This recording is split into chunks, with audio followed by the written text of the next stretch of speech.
19 अप्रैल 2024 दिन बहुत विशेष है क्योंकि चैत्र नवरात्रि के बाद चैत्र शुक्ल की एकादशी की विशेष तिथि आ रही है और इस एकादशी का नाम कामदा एकादशी है। इस वीडियो में हम आपको गुरुजी पंडित प्रदीप मिश्रा जी द्वारा बताए गए ऐसे 9 महा उपाय की जानकारी दे रहे हैं जिन्हें आप इस कामदा एकादशी की विशेष तिथि में करके अधिक से अधिक लाभ प्राप्त कर सकते हैं। आप इनमें से कोई भी एक उपाय कर सकते हैं या फिर आपकी आवश्यकता अनुसार एक से अधिक उपाय भी कर सकते हैं। पर एक बात तो तय है, अगर आप इस कामदा एकादशी में गुरु जी के बताए गए इन विशेष उपायों को करेंगे तो आपको अधिक से अधिक लाभ प्राप्त होने वाला है। उपाय की जानकारी देने से पहले हम आपको कुछ उपयोगी जानकारी दे देते हैं। कामदा एकादशी की तिथि की शुरुआत 18 अप्रैल 2024 को शाम के 5:30 से हो रही है और यह तिथि पूर्ण 19 अप्रैल 2024 को शाम को 8:40 में हो जाएगी। तो इस वर्ष आप कामदा एकादशी का व्रत 19 अप्रैल 2024 को रख सकते हैं और व्रत तोड़ने का जो समय होगा, मतलब जो पारण करने का समय होगा, वह 20 अप्रैल को सुबह 5:55 से लेकर 8:20 के बीच रहने वाला है। कामदा एकादशी श्री हरि विष्णु को समर्पित रहती है और धार्मिक मान्यताओं के अनुसार कामदा एकादशी का जो व्रत होता है वो सभी लोग रखते हैं जिससे कि उनकी मनोकामनाएं पूर्ण होती हैं। बढ़ते हैं गुरुजी पंडित प्रदीप मिश्रा जी के बताए गए एकादशी के उपाय के बारे में। ठीक है, पहले विशेष उपाय की ओर। अगर आप बेलपत्र की बीच वाली पत्ती जिसमें डंडी लगी होती है उसको पकड़ते हुए बेलपत्र को आप इस दिन शिवालय जाकर भगवान शिव जी के जहां पर अर्पित कर देते हैं तो हमें 108 बेलपत्र को अर्पित करने का फल प्राप्त हो जाता है। गुरुजी ने कई ऐसे तरीके बताए हैं जिसमें आपको विशेष तरीके से बेलपत्र को शिवलिंग पर अर्पित करना होता है। देखिए, जब भी आप शिवलिंग पर बेलपत्र अर्पित करेंगे एकादशी के दिन, तो आपको क्या करना है, बीच वाली पत्ती और जो 2 पत्ती होती है उसके मध्य में आपको पकड़ के वहां पर आपको शिवलिंग के ऊपर रख देना है। उसकी बीच वाली पत्ती की जो डंडी होती है उस डंडी को पकड़ते हुए बेलपत्र को आपको शिवलिंग के ऊपर अर्पित कर देना है। अर्पित करते समय आपको श्री शिवाय नमस्तुभ्यम बोलना है। इसके बाद हाथ जोड़कर आप अपनी कामना बोलते हुए भगवान भोलेनाथ से कह दीजिए कि बस इतना ही मैं आपके लिए कर रही हूँ और जिससे कि मुझे 108 बेलपत्र का समर्पित करने का लाभ प्राप्त हो।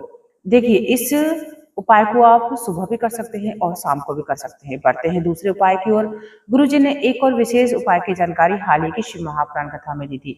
गुरुजी ने कहा था कि अगर आपके पास कोई भी सामग्री नहीं है, सिर्फ आपके पास एक लोटा जल है या फिर एक लोटा जल भी नहीं है, ना चंदन है, ना अक्षत है, ना धतूरा है, ना ही आपके पास में कुछ भी चढ़ाने के लिए है, तो आप भोलेनाथ को कुछ भी अर्पित करना चाहते हो, तो गुरुजी ने कहा है कि आप भोलेनाथ पर चढ़ी हुई बेलपत्र को अच्छे से धोकर चढ़ा सकते हैं। यानी कि उठा लीजिएगा, उठाकर आपके पास जो भी जल हो उससे धोकर आप भगवान शिव जी को चढ़ा देना और अपनी कामना बोल देना है।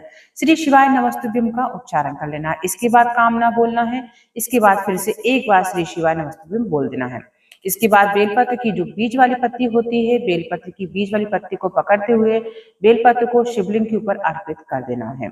इस वीडियो में हमने जितने भी उपाय बता रहे हैं उसमें से आपको बेलपत्र को इस प्रकार से शिवलिंग के ऊपर अर्पित करना है कि बेलपत्र की जो डंडी होती है वह जलाधारी की ओर होना चाहिए और आप बेलपत्र की जो बीज वाली पत्ती को पकड़ते हुए शिवलिंग के ऊपर चढ़ा दीजिएगा।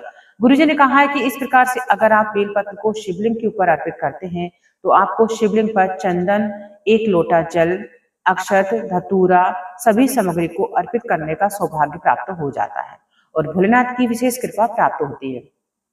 इस विशेष उपाय को आप कभी भी किसी भी समय कर सकते हैं।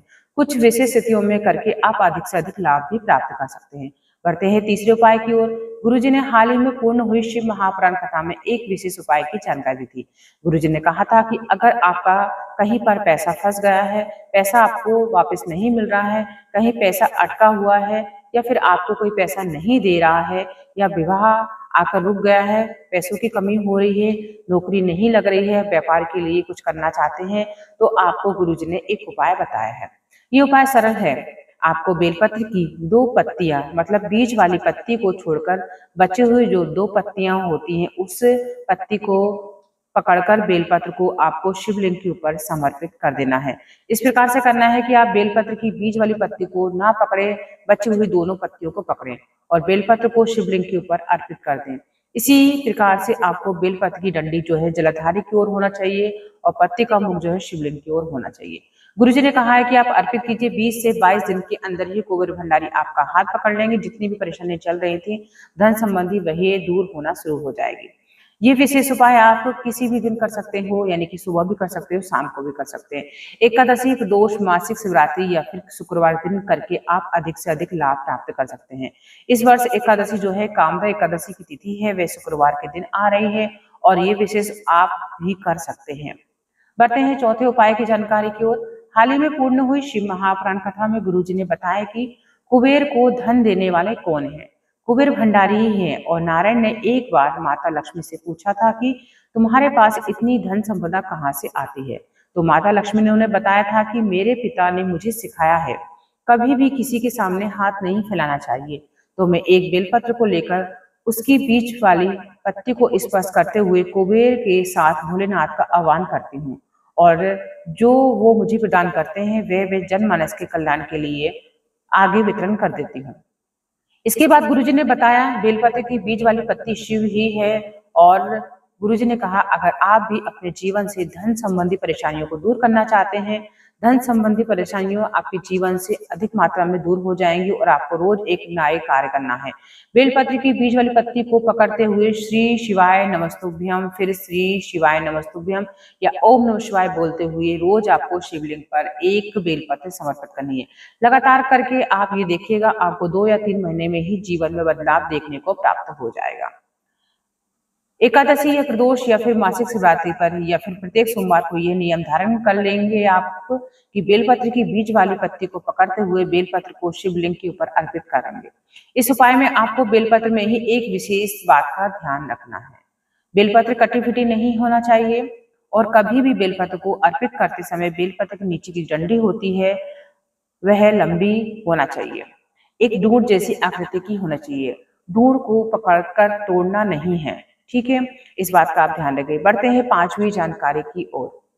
धन प्राप्ति के लिए बेलपत्र की बीज वाली पत्ती को छोड़कर बची हुई दोनों पत्तियों को पकड़ते हुए आपको माता लक्ष्मी, कुबेर और भोलेनाथ का स्मरण करते हुए बेलपत्र को शिवलिंग पर अर्पित करना है। धन प्राप्ति के लिए उपाय है, ये उपाय आप कभी भी किसी दिन कर सकते हैं। माता लक्ष्मी आपके घर में आगमन होगा और भगवान महादेव की कृपा से आपके घर में धन के द्वार खुल जाएंगे। दोस्तों आज की वीडियो में हमने आपको एकादशी के दिन किए जाने वाले बेलपत्र के अचूक उपाय बताए हैं। आशा करते हैं कि ये उपाय आपको आसान लगे होंगे और पसंद आए होंगे, तो आप इन उपायों को कामदा एकादशी के दिन अवश्य कीजिएगा और आपके जीवन में हो रही धन संबंधी समस्याओं को दूर कीजिएगा। आज के लिए बस इतना ही। धन्यवाद दोस्तों। हर हर महादेव।